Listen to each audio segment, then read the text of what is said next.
Dan and Amy. So 217 to 213 is the score. The ayes are 217, the nays are 213. The bill is passed. And then they started singing a song. Well, the Democrats did to the Republicans.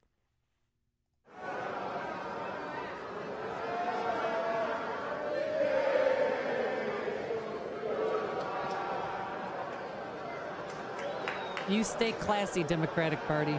No. Not exactly Comiskey Park quality. Their smugness, I think. It's called guaranteed rate, by the way. The G-spot will turn out to be misplaced, that smugness. But here's the thing. Reactions. The senior fellow for entitlement and budget policy at the Heartland Institute, free market think tank, Peter Ferrara. The Republican repeal and replace of Obamacare is the biggest reduction in government since the end of World War II. Spending will be reduced by more than $1 trillion, almost all in entitlement spending. Taxes will be reduced by almost $1 trillion, and the deficit reduced by the difference, which is hundreds of billions of dollars. And the bill also includes hundreds of billions of dollars in reduced regulatory burdens. Any Republican who failed to vote for this is begging for a primary challenge next year. It's pretty positive. Now, the flip side is to say, we're arguing about all this and what will the Senate do. And Charles Krauthammer says we're at the midway point to end of days and government takeover. I think historically speaking, we're at the midpoint. We had 7 years of Obamacare, a change in expectations, and I would predict that in less than 7 years we'll be in a single payer system. I think that's the great irony of this. Obamacare failed at every level. Politically, the Democrats were crushed over 6 years and 4 elections, where, as you say, they lost seats in the House, the Senate, the governorships, etc., largely because of Obamacare. It failed on the ground, as was pointed out earlier. The insurers are in a death spiral. The Obamacare exchanges are collapsing. You've had these exchanges, these community exchanges, completely disintegrating.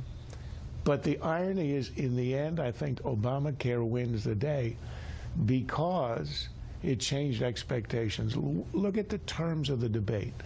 Republicans are not arguing the free market anymore. They have sort of accepted the fact that the electorate sees health care as not just any commodity. It's not like purchasing a steak or a car. It's something that people now have a sense the government ought to guarantee. That's a right. Right. And because of that, even Republicans are trying to say, oh, we're not going to lose that many. Oh, yes, you'll be covered on if you have a pre-existing condition. The terms of debate are entirely on the grounds of the liberal argument that everybody ought to have. So how do we get Once that happens, you're going to end up with a single. You're going to end up with single payer. And so who's right? Is it Peter Ferraro over at Heartland? Is it Chuck Krauthammer? Is it both of them?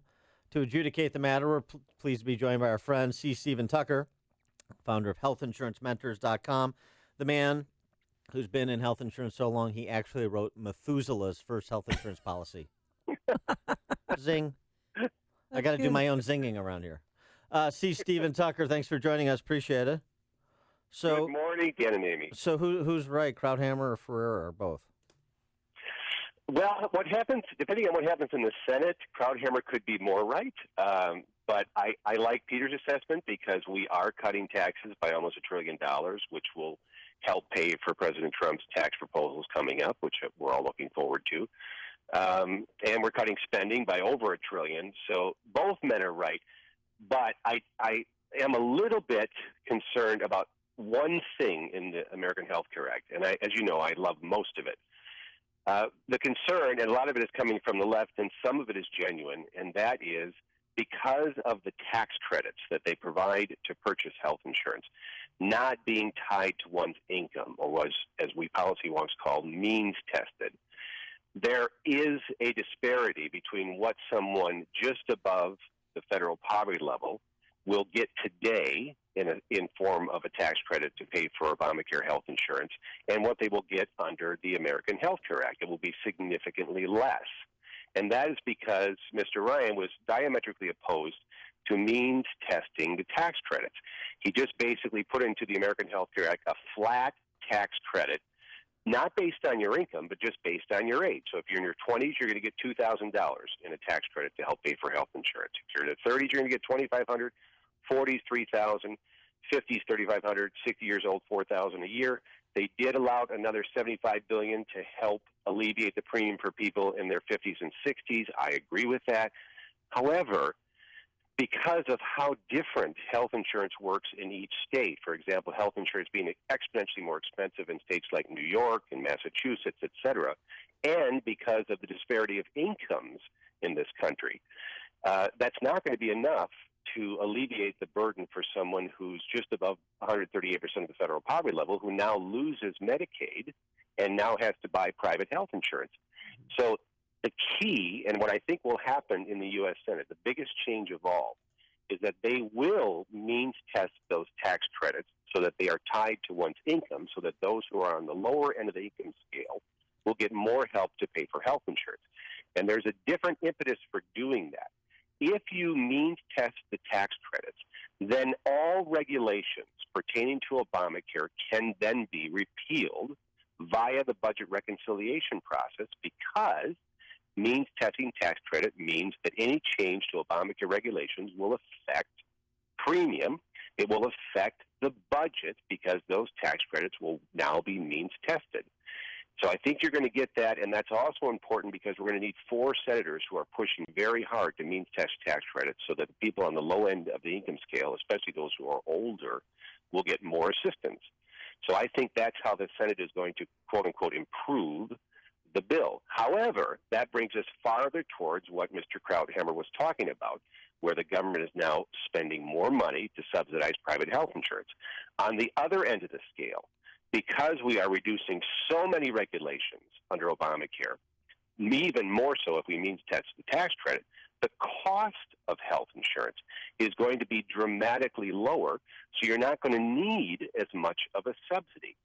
And the biggest reason for that is we are going back to the way 1996 HIPAA law designed how risk was going to be mitigated in the individual health insurance market. As you know, 173 million people buy their health insurance through their employer. They don't have to deal with pre-existing conditions. So long as they keep consistent coverage, they move from one employer to the other plan, they're going to cover their pre-existing. In the individual market, 1996 HIPAA law dictated how states were going to devise risk control mechanisms for people in the individual health insurance market. So as I've said many times in many interviews with you, I've never been unable to offer someone health insurance in 21 years in this business, no matter how sick they were, in the individual market, because we had, before Obamacare, a working high-risk health insurance pool called the Illinois Comprehensive Health Insurance Plan. The sick people who wouldn't qualify for individual health insurance, I would move them to iChip. They would get a Blue Cross Blue Shield of Illinois card, and they would have access to the same hospitals and doctors we have if we are not sick. We're going back to that.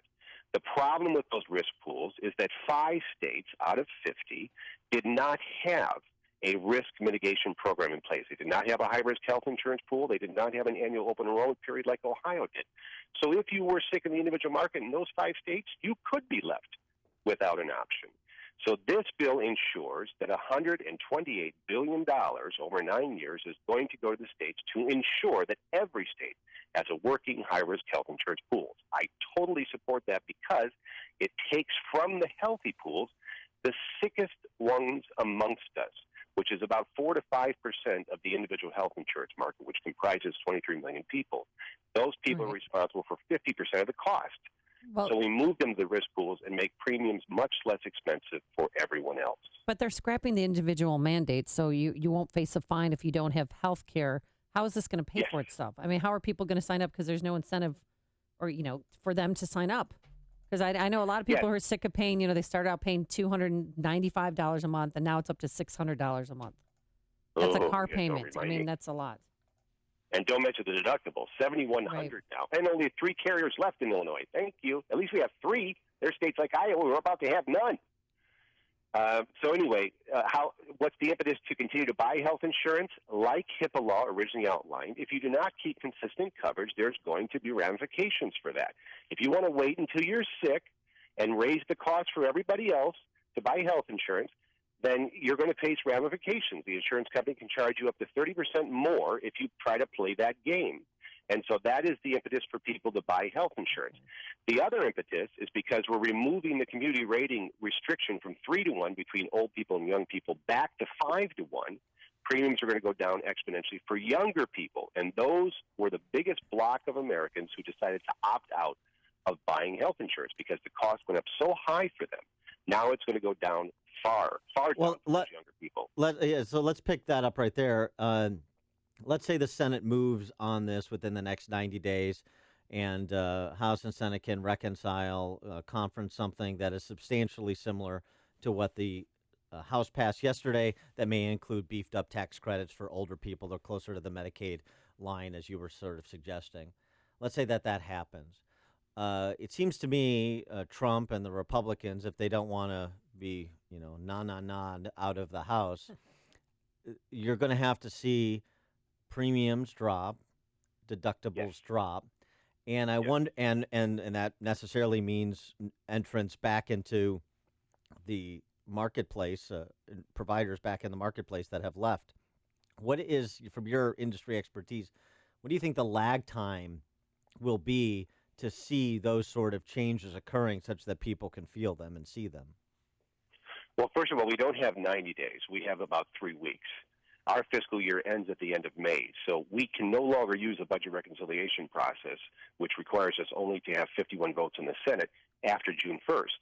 So there is no 90-day wait period. We got to get this done in the next 3 weeks. And if we do that, then we will be able to notify the insurance companies that we actually have a new healthcare system going forward, and will provide them an impetus to get back into the individual health insurance market. Right now, they have no impetus to stay whatsoever, which is why we can't go to Northwestern, we can't go to University of Chicago, you can't go to Rush in the individual market. Nobody offers a policy. Everybody's offering tiny HMOs. Oh, so this is the imperative because of signaling to health insurance companies what level of subsidies they're going to be receiving or not receiving, right? Yes, and what kind of policies they can offer. Right. They have to realize that there's going to be some reason for them to no longer contribute to their own demise. Right now, by staying in the Obamacare individual market, they contribute to their own demise, which is why they've all exited. We've lost 40 health insurance carriers in 3 years, a remarkable destructive part of Obamacare. So if we can provide them that evidence that we have passed a workable health care bill through the Senate, the president signs it, then by the time that they are releasing their premiums and their plans for 2018, which is going to happen in June and July, I mean, this is happening now, right? Then they're going to have an impetus to come back into the individual market. If we don't get this done by the end of May, we miss our ability to use the budget reconciliation process during the fiscal year, then we're not going to have any relief until 2019, which was my biggest problem with killing the bill when it had momentum back in March. So if we get it done in the next 30 days, you feel like people will, because of the 2018 offerings in terms of plans, people will see the difference in advance of the 18 midterms? Absolutely. Even the ability to purchase short-term policies. The regulations that they put through on April 1st prohibit someone from buying a temporary or short-term health insurance policy, which you know is much less expensive. It doesn't have the Obamacare mandates, right? You can't keep it for more than 90 days now. So the danger there, which is so stupid, is that if you get sick in the first 90 days of policy ownership, you have to rebuy on the 91st day, and what if you're too sick to get it? Right. These are the anti-business, ridiculous regulations that Dr. Price is rolling back as we speak, with or without the American Health Care Act PACs, and what the bill addresses. It lowers premiums and increases competition. We desperately need that. All right. He is C. Stephen Tucker, founder of HealthInsuranceMentors.com. C. Stephen, always appreciate your insights. Thank you for joining us. Thank you. He's the best, and he joined us on our Turnkey.pro answer line.